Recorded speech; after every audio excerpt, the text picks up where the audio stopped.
Siap dong, tunggu apa lagi?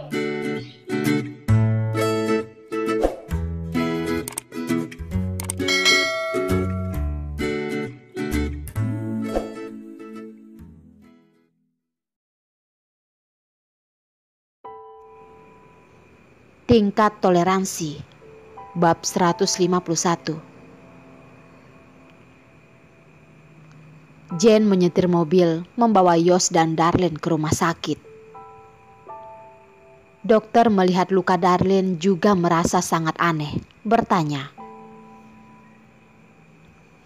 "Kamu terjatuh seberapa kuat? Kenapa bisa tertusuk sampai begitu dalam?" Tidak menunggu Darlene menjawab, dokter itu lanjut berkata, "Aneh sekali, kalau terjatuh dari depan, masih ada kemungkinan tertusuk begitu dalam. Kalau kamu terduduk, refleks orang juga tidak mungkin akan langsung tembus." Jane dengan tegang melihat tatapan Yos yang mengerikan. Dalam hati menyalahkan dokternya yang terlalu ikut campur. Dengan wajah peduli menjelaskan, "Dokter, mungkin temanku ini saat bangkit tidak hati-hati menarik lukanya, ada terduduk kembali. Makanya menjadi begitu parah." Dokter menganggukkan kepala dan tidak mengatakan apapun lagi. Melihat sejenak wanita yang duduk di hadapannya dengan wajah pucat dan tidak menjerit kesakitan. Kalau itu adalah orang lain, mungkin dari tadi sudah menangis keras. Tidak menduga wanita ini begitu bisa bertahan. Tapi sebentar lagi akan membersihkan luka dan dijahit. Dokter pun dengan baik hati memperingatinya. "Selanjutnya akan sedikit sakit. Kalau kamu tidak bisa tahan, menangislah. Itu akan lebih baik." Darlene pun menganggukkan kepala, memegang kursi di bawah tubuhnya. Proses pembersihan luka sangat menyakitkan. Setiap menit dan detik adalah siksaan. Darlene bisa merasakan alkohol yang seperti garam yang ditabur ke lukanya. Rasa sakit itu membuatnya gemetar, membuat keringatnya terus mengalir. Walaupun sudah hampir tidak tahan, Darlene hanya mendesah ringan, sama sekali tidak menangis. Tatapan Yos terlihat mengerikan, membuat orang tidak bisa menebak pemikirannya yang sebenarnya. Jane sama sekali tidak tahu, tapi melihat wajah Darlene yang menderita, dia pun merasa sangat senang. Setelah luka dibersihkan, dokter dengan heran ingin berkata. Melihat wanita di depannya, melihat dirinya dan menunjukkan sebuah isyarat. Lalu melihat Jane yang ada di samping. Dia pun mengerti dan menganggukkan kepala. Tidak mengatakan apapun lagi. Telapak tangan wanita itu selain ada luka yang dalam, juga ada bekas berbentuk kotak. Tidak tahu dendam yang seberapa dalam yang bisa membuatnya menginjaknya hingga lukanya begitu dalam. Tatapan dokter itu pun mengarah pada tangan pria yang hanya diam dan dingin itu. Dari penampilannya bisa terlihat jelas kalau identitas pria tinggi dan tegap ini tidak biasa. Jadi para wanita ini saling berebutan dan saling cemburu. Benar-benar pembunuhan yang tidak berdarah. Melukai orang tapi tidak terlihat pisaunya.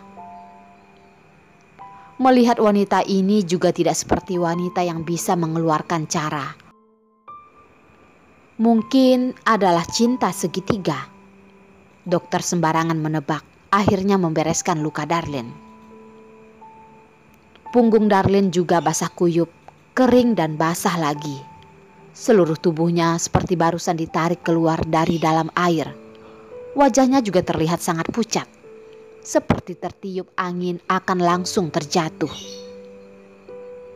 Darlene tahu di belakangnya adalah Yos, jadi dia tidak berani terjatuh karena Jane sedang melihat di samping. Sudah, dirawat setengah bulan akan sembuh. Kalau kamu masih menginginkan tanganmu ini, ingat, jangan mengangkat barang yang berat. dan juga jangan menyentuh air dan makanan dingin dan pedas. Dokter mengingatkan dan menyuruh Darlin pulang istirahat. Terima kasih dokter. Darlin tidak ada kekuatan untuk mengucapkan terima kasih lagi. Ini adalah kewajibanku. Kamu tidak perlu berterima kasih. Cepat pulang. Dokter itu benar-benar tidak tahan melihatnya lagi, melambaikan tangan mengusir orang. Darlin masih ada pertanyaan, dengan perlahan bertanya. Dokter, tanganku ini kapan baru bisa digunakan?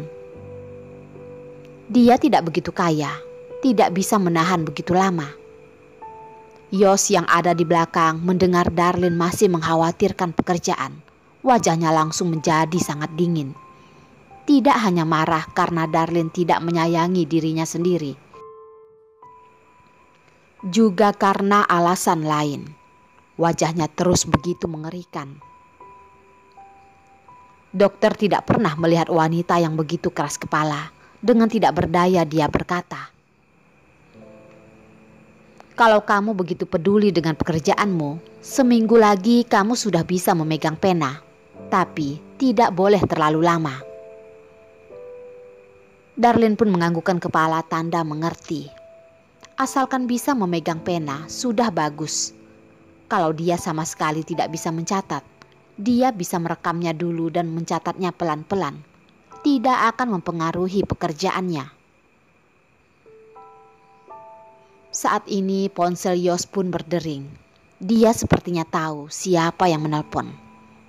Tidak langsung mengangkat dan tatapannya melihat ke arah Darlin. Darlin mengerti, Yos tidak tenang membiarkannya. Tapi dia juga tidak bisa menyuruhnya tenang dan pergi begitu saja. Menggunakan tangan yang tidak terluka, mengeluarkan ponsel dari tasnya, Darlin menelpon Perlina. Telepon pun sudah terhubung. Darlin langsung memberitahukan alamatnya. Tidak menunggu Perlina dengan marah bertanya. Darlin langsung menutup teleponnya lagi. Darlin terpaksa tersenyum berkata, "Aku sudah menyuruh Lina datang. Kalian pergi saja." Jane melihat ponsel Yos yang terus berdering namun tidak diangkat dan menatap ke arah Darlin. Mana mungkin dia tidak mengerti. Dalam hatinya pun merasa cemburu. Tidak mengerti apa baiknya Darlin hingga membuat Yos begitu memperhatikannya. Bukankah dia yang duluan bertemu dengan Yos? Jane menahan rasa marah di hatinya dengan baik hati berkata, "Yos, aku lihat kamu ada urusan penting kan? Kamu pergi urus dulu. Aku saja yang menjaga Darlin." Yos menggunakan tatapannya untuk bertanya pada Darlin. Darlin pun menganggukkan kepala mengikuti ucapan Jane. "Hanya luka kecil, tidak apa-apa kok." "Iya, lihatlah, Darlin juga sudah mengatakan tidak apa-apa. Dan dia itu adalah teman baikku. Aku pasti akan menjaganya dengan baik." Jane demi menunjukkan kedekatannya dengan Darlin, dia pun meletakkan tangannya di bahu Darlin. Tersenyum berkata padanya, "Darlin, benar kan?" Saat Jane meletakkan tangan di bahu Darlin, dia dengan refleks bergetar. Dengan cepat menyembunyikannya. Dengan bersemangat, Darlin berkata, "Iya, sebentar lagi Perlina juga akan datang." Ponsel sudah berdering dan mati lagi. Terus berlanjut. Bisa diketahui betapa buru-burunya orang di balik telepon itu. Yos yang mendengar Perlina akan datang akhirnya menganggukkan kepala dan pergi. Setelah Jane melihat Yos pergi, senyuman di wajahnya pun disimpan. Karena dokter masih ada di sini, dia juga tidak menunjukkan kebenciannya dengan jelas. Tapi dia tidak bermaksud untuk bertemu dengan Perlina. "Darlin, sekarang kamu ingin pulang atau menunggu Perlina?" Darlene tahu maksud Jen. Begitu Yos pergi, dia juga tidak perlu berakting lagi. Kamu pulang dulu, aku tunggu Perlina di sini. Jen dengan pura-pura berbincang dengan Darlene, lalu pergi. Darlene yang melihat dia sudah pergi, akhirnya tidak bisa menahan dan terjatuh. Dokter di samping pun tidak tahan melihatnya dan berkata, "Kenapa kamu harus begini? Aku melihat dengan jelas kalau pria itu sangat peduli padamu. Lukamu pasti adalah perbuatan wanita itu, kan?" Darlene menunduk dan tidak berbicara. Emangnya kenapa kalau iya? Dia yang terlalu kelewatan. Bahkan Derek lebih mengerti melindungi diri darinya. Dia malah sama sekali tidak merasakan. Jadi, keadaan seperti ini adalah pengalaman untuknya. Aku tidak ada hubungan dengannya. Dia hanyalah atasanku. Hanya atasan saja. Dokter tidak mengerti sebenarnya apa yang terjadi di antara mereka. Dokter hanya bisa menggelengkan kepalanya.